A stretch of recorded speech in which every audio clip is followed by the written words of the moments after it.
중심을 보시는 하나님, 중심을 잃어버린 사람들이란 제목으로 말씀을 전할 때 큰 은혜가 있길 간절히 소망합니다. 이제 한 2달 후면은 2달까지도 아니죠? 1달 보름 정도 남았나요? 이제 선거 기간입니다. 이제 지자체 선거, 지방자치 선거제를 이루는 선거를 이루게 되어져 있습니다. 그리고 그렇게 후보로 나온 사람들이 자기를 뽑아달라 그렇게 막 홍보하고 선거 운동을 하고 있습니다. 이제 그 사람들을 향해서 내가 비록 갖고 있는 작은 표 하나이지만 우리 스스로가 어떤 사람들에게 투표를 할 것인가에 대해서 우리 스스로는 기준을 갖고 있습니다. 저에게는 아직까지 해답을 내리지 못한 그런 수수께끼와 같은 그런 기준이 하나 있어요. 대통령이 됐던 국회의원이 됐던 아니면 군수나 도지사가 됐던 하나님을 믿는 사람을 선출해야 되는 것이 옳은 것인지 아니면 하나님을 믿지 않더라도 올바른 정책, 하나님의 말씀에 비교해 보면 더 가까운 정책을 하고 있는 사람을 뽑아야 되는지 거기에 대한 무엇이 옳고 무엇이 그른지에 대한 정확한 판단 기준이 아직까지 세워져 있지 않습니다. 왜냐하면 이전까지 교회를 잘 다니는 사람이다, 장로님이다, 예배를 잘 드리고 봉사를 잘 한다더라 라고 해서 그 사람을 뽑아 주었더니 그가 한 정책은 제가 생각하기에 하나님의 말씀대로 가난한 사람들을 또 하나님 편에서 그렇게 정치를 하는 것이 아니라 자기의 욕심과 또 자기의 지지자들을 위해서만 정치를 하는 것을 많이 보았기 때문에 그 사람들을 향해서 매우 실망한 상황에 그 마음이 상한 적이 많이 있습니다. 이와 같이 우리는 뭔가 투표를 할 때는 기준이 있어요. 근데 어떤 사람들은 매우 합리적이지 않은 방법으로 투표를 하는 경우가 많이 있어요. 저 사람은 별로 내가 좋아하는 인상이 아니야. 그래요. 나랑 친한 사람, 나의 친척, 내 주변에 있는 사람, 그 사람을 뽑아주는 것은 그래도 조금 괜찮아요. 그런데 저 사람의 얼굴 생김새는 관상은 별로 좋지 않아. 그렇게 그런 마인드로 뽑는 잘못된 선출 기준이 사람들에게 있습니다. 노블리스 오블리주라고 하는 유명한 말이 있어요. 이건 프랑스에서 온 말인데 높은 지위 또 많은 재물을 갖고 있는 사람들은 도덕적인 책임을 갖고 있다는 거예요. 이 영화가 생긴 것은 영국과 프랑스가 100년 동안 전쟁을 벌인 적이 있어요. 영국이 프랑스를 공격해서 100년 내내 공격을 한 건 아니지만 전쟁을 한 건 아니지만 100년 기간 동안 작은 전투들이 계속적으로 이루어졌던 그 전투가 있었습니다. 그런데 이 영국군이 프랑스 도시 중에 하나인 칼레라고 하는 그 도시를 포위해서 공격하기 전에 이런 말을 했다고 합니다. 6명을 뽑아서 우리에게 데리고 오면 우리가 그 6명의 사람을 사형에 처하면 이 성 안에 있는 사람들은 죽이지 않고 그냥 편안하게 살도록 내버려 두겠다라고 하는 제안을 합니다. 그렇다면 그 6명의 사람을 어떻게 선출할까요? 힘없는 사람? 빽없는 사람? 고아? 거지?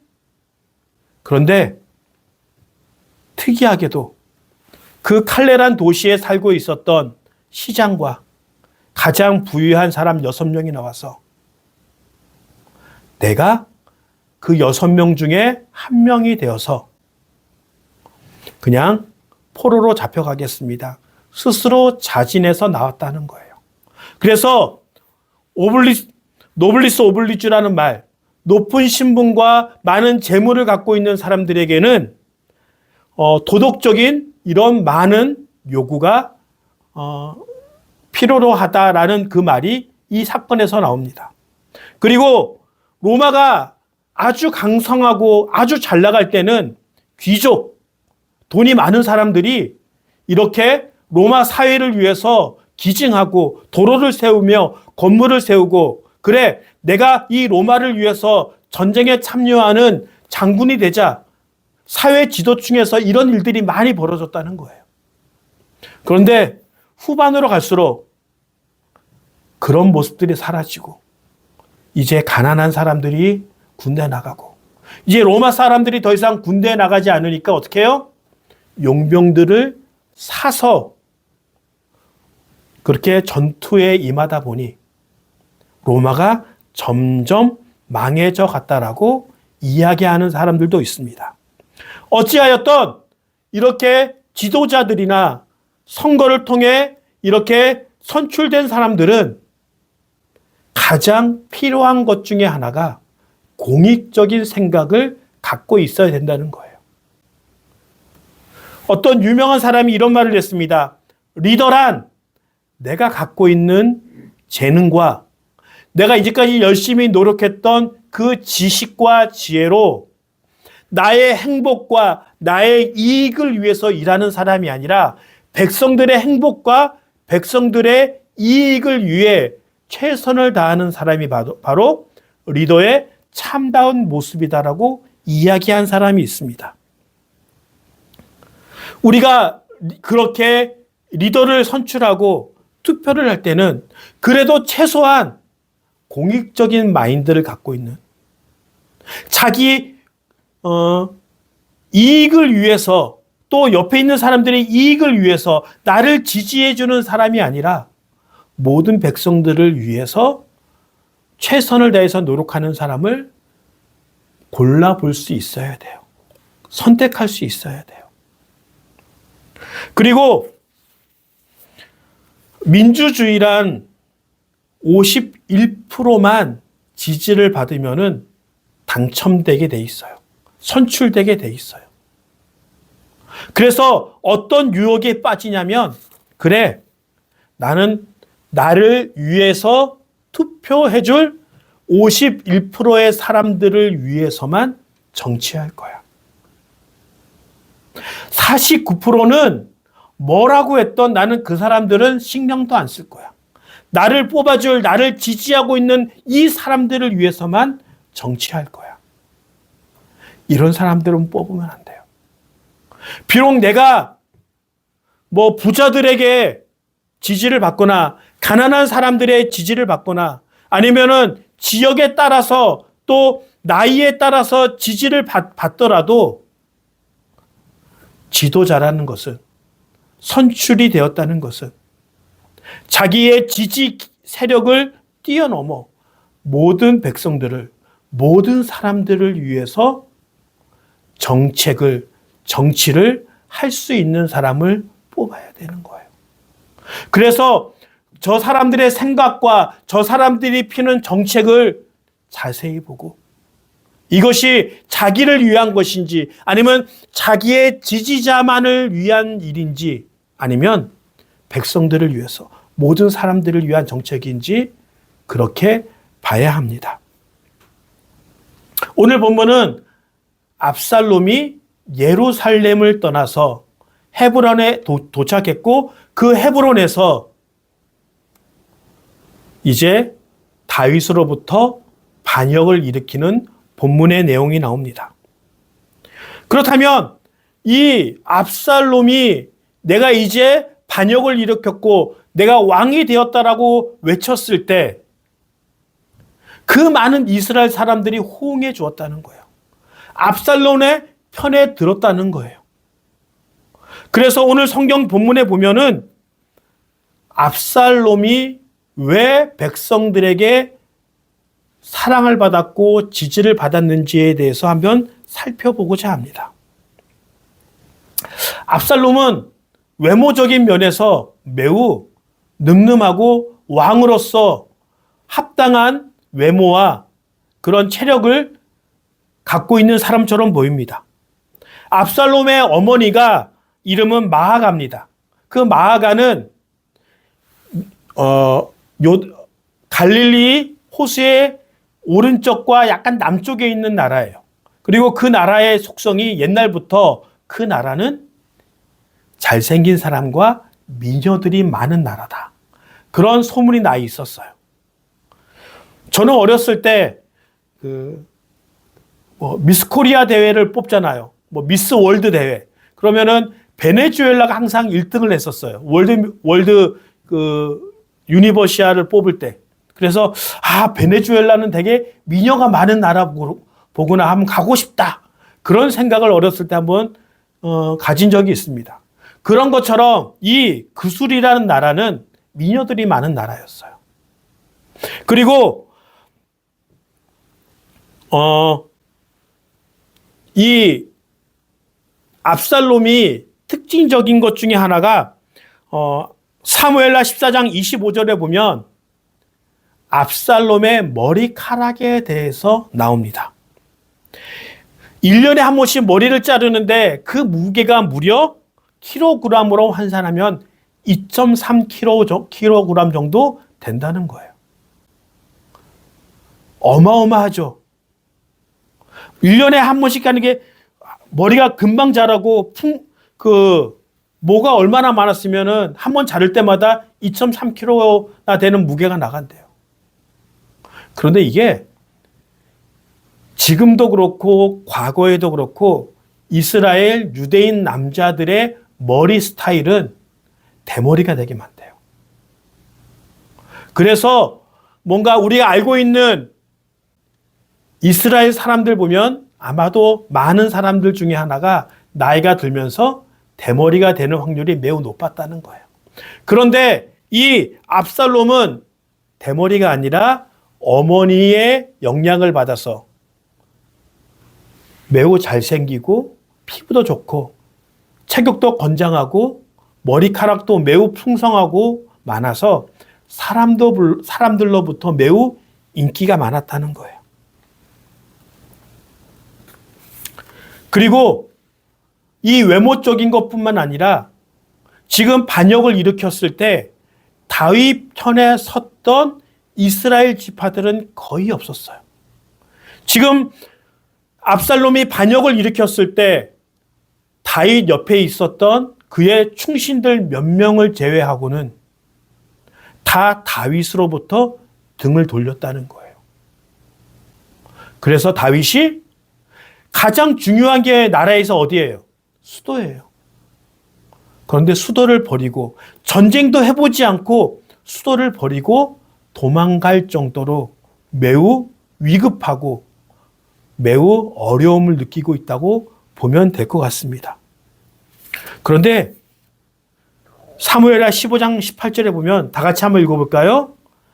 왕의 신하들이 모두 왕 곁에 서 있는 동안에 모든 그렛 사람과 모든 블렛 사람이 왕 앞으로 지나가고 가드에서부터 왕을 따라온 모든 가드 군인 600명도 왕 앞으로 지나갔다. 지금 다윗이 예루살렘을 떠나야 하는데 그 옆에는 누가 있었다는 거예요? 그렛 사람과 블렛 사람. 이 블렛 사람은 블렛의 사람이에요.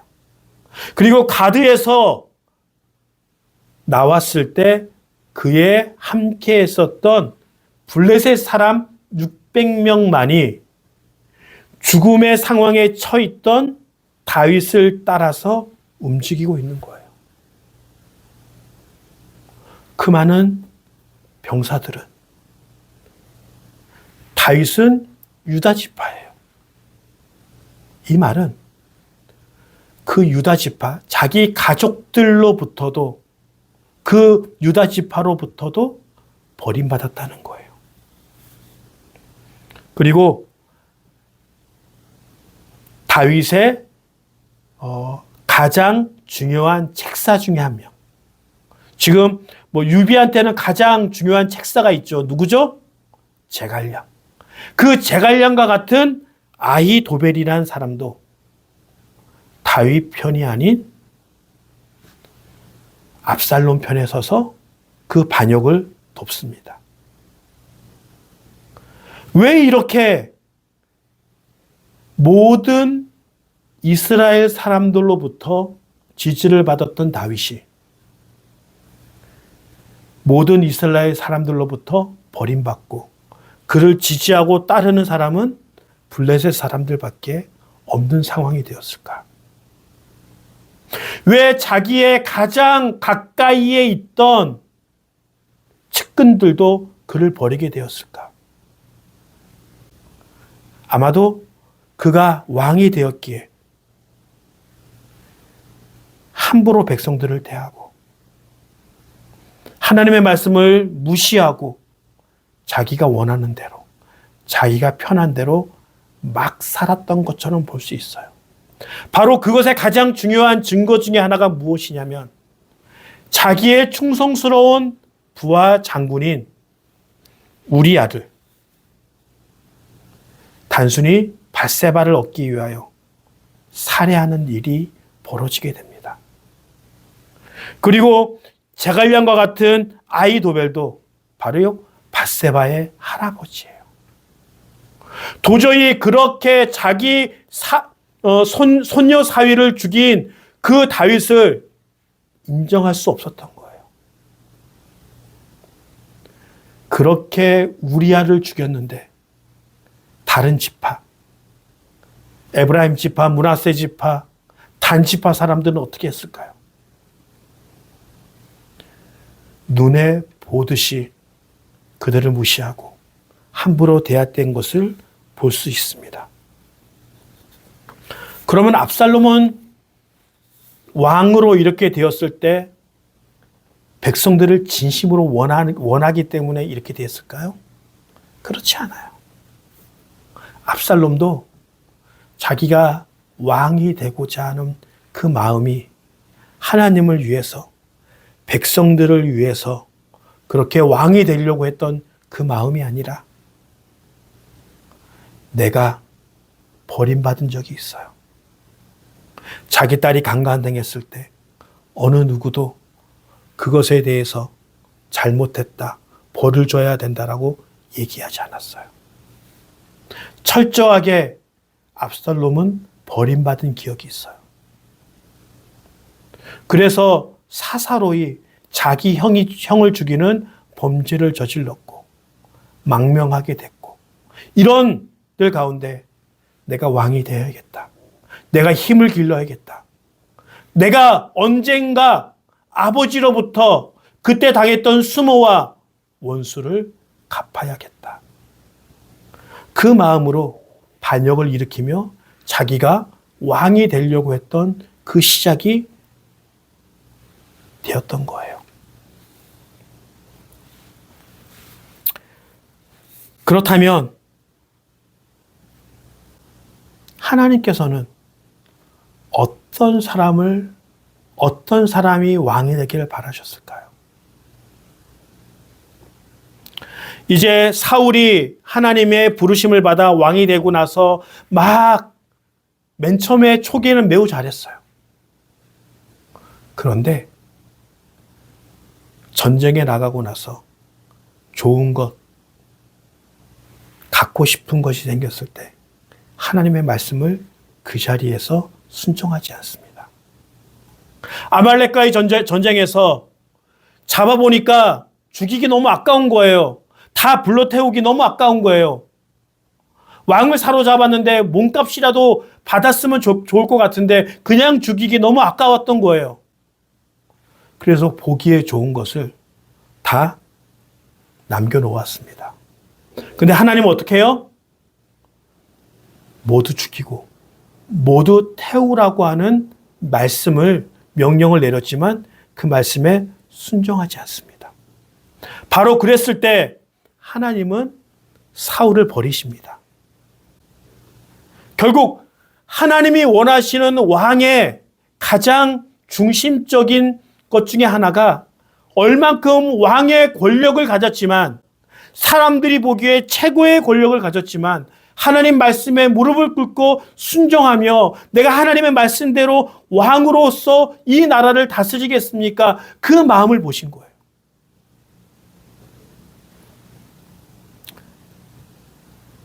이제 사울을 피해서 사무엘이 이세 집에 도착했고 다윗의 형들에게, 이세의 아들들에게 왕으로서 기름 부어주려고 했을 때 외형적으로 너무 좋은 사람이 있는 거예요. 하나님, 이 첫째 아들입니까? 아니다. 둘째 아들입니까? 그 당시에는 다윗은 막내이기 때문에 밖에서 양을 치고 있는 상황으로 그렇게 형들이 있는 그 장소에 있지 않았어요. 그래서 다윗에게 기름 부으려고 했을 때 사무엘이 하나님께 물어봅니다. 하나님, 왜 다윗같이 이렇게 작은 자를 왕으로서 기름 부으려고 합니까? 그랬을 때 하나님께서 사무엘에게 이렇게 얘기합니다. 그러나 주님께서 사무엘에게 이르셨다. 너는 그의 준수한 겉모습과 큰 키만을 보아서는 안 된다. 그는 내가 세운 사람이 아니다. 나는 사람이 판단하는 것처럼 그렇게 판단하지는 않는다. 사람은 겉모습만을 따라 판단하지만 나 주는 무엇을 본다고요? 중심을 본다고요. 많은 이스라엘 사람들이 압살롬을 봤을 때 그의 준수한 그런 키와 아름다움과 멋있음을 보고 마음에 빼앗겼어요. 그런데 그런 것에 휘둘리지 말라는 거예요. 내가 뽑는 지도자의 가장 중심 중에 하나가 나 주는 중심을 본다. 여기서 중심은 뭐냐면은 내가 왕의 권력을 가졌어도 어떤 사람보다 가장 높은 권력 위에 최정상에 있을지라도 내가 하나님의 말씀에 무릎을 꿇고 겸손하게 그 말씀을 받아들여 순종할 수 있는 마음이 되는지 그 중심을 보신다는 거예요. 그리고 이 이후에 솔로몬이 왕위에 오릅니다. 그래서 우리가 잘 알고 있는 일천번제를 드립니다. 그래서 하나님께서 그렇게 일천번제를 드리는 모습을 보고 기뻐하셔서 나타나셔서 말씀하십니다. 램프의 요정 지니처럼 나에게 무엇을 원하느냐? 그런 비슷한 모습은 아니지만 우리가 흔히 그때 솔로몬이 무엇을 구했다라고 얘기하죠? 지혜를 구했다라고 얘기합니다. 근데 지혜가 아니에요. 아마도 어렸을 때 왕이 되었던 솔로몬이었기에 그리고 이 압살롬이 아주 재판을 잘하는 그 모습으로 인하여서 많은 백성들이 그에게 마음을 주고 지도자로 인정했던 그 모습을 바라봤던 솔로몬이 하나님, 제가 백성들을 잘 다스리며 재판을 잘할 수 있는 하나님의 음성을 듣는 마음을 주십시오. 이게 지혜라고 얘기하는데 틀려요. 즉 하나님의 음성을 들어서 재판을 하고 하나님의 마음으로 백성을 다스릴 수 있는 그 마음. 순종과 같은 마음일 수도 있지만 약간 다른. 즉 하나님께서 다윗에게 왕으로서 기름 부으고 솔로몬에게 왕으로서 인정하시고 축복하는 것은 내가 가장 높은 권위와 가장 높은 위치에 있을지라도 겸손하게 하나님께 무릎 꿇고 하나님의 말씀을 최고의 가치로 여기며 순종할 수 있는 그 마음과 하나님의 음성을 듣고 하나님의 음성을 듣는 그 마음으로 백성들을 다스리고 백성들에게 하나님의 그 마음으로 통치할 수 있는 하나님이 우리를 풍요롭게 하시고 하나님이 우리를 자유롭게 하신 것처럼 내가 지도자가 되어서 그렇게 백성들을 하나님께서 우리를 다스리는 것처럼 그렇게 다스리기를 원하는 그 마음을 구했기에 축복하신 거예요. 그러기에 하나님께서 왕위로서 기름 부음 받은 자, 그 중심에는 순종과 백성을 사랑하는 애민의 정신이 담겨져 있어야 합니다. 그리고 그것은 왕으로서 하나님께서 그 사람들에게 요구하는 것이에요. 그러면은 목회자인 저는요, 그 부르심과 비슷하지만 목회자로서의 저의 부르심은 또 다른 것이 있어요. 성도들을 하나님께 인도하며 하나님을 예배할 수 있도록 섬기며 내 자신의 하나님을 먼저 예배하고 바로 서며 성도들을 그렇게 인도할 수 있고 그것을 위하여 최선을 다하는 것이 목회자의 본질이에요. 그것을 잃어버리는 순간 그 목회자는 버림받을 수밖에 없어요. 그 성도들은 같은 모습은 아니에요. 내가 잘할 수 있는 것으로, 내가 섬길 수 있는 것으로, 하나님이 나를 이 자리에 부르셨고 나를 이 자리에 부르셔서 믿게 하시고 구원받게 하셨기에 나에게 주어진 사명, 나는 다윗처럼 솔로몬처럼 그렇게 나라를 다스리지는 않지만 나는 성도로서 횡성에 살고 있는 대한민국에 살고 있는 사람으로서 하나님의 부르심을 알아. 그 중심으로 하나님을 예배하고 섬기며 사랑하며 하나님의 이 사랑과 자비를 세상에 퍼뜨릴 수 있는, 전할 수 있는 사람으로 부르셨다는 거예요. 참 죄송하게도 교회를 잘 다니고 믿음이 좋다고 하는 그 사람들로 인하여 교회가 무시받습니다. 교회 장로, 교회 집사라고 불려지는 그 정치인들이 부패하고 목사들이 하나님의 부르심에 올바르게 목회하지 아니하고 장로와 권사와 집사가 하나님의 부르심에 따라 그 중심을 따라 교회에서 서로 사랑하고 봉사하며 섬겨야 되는데 서로 싸우고 그 마음이 나뉘어지며 바로 그랬을 때, 그 중심에서 벗어났을 때, 하나님이 나를 부르신 그 중심에서 잃어버렸을 때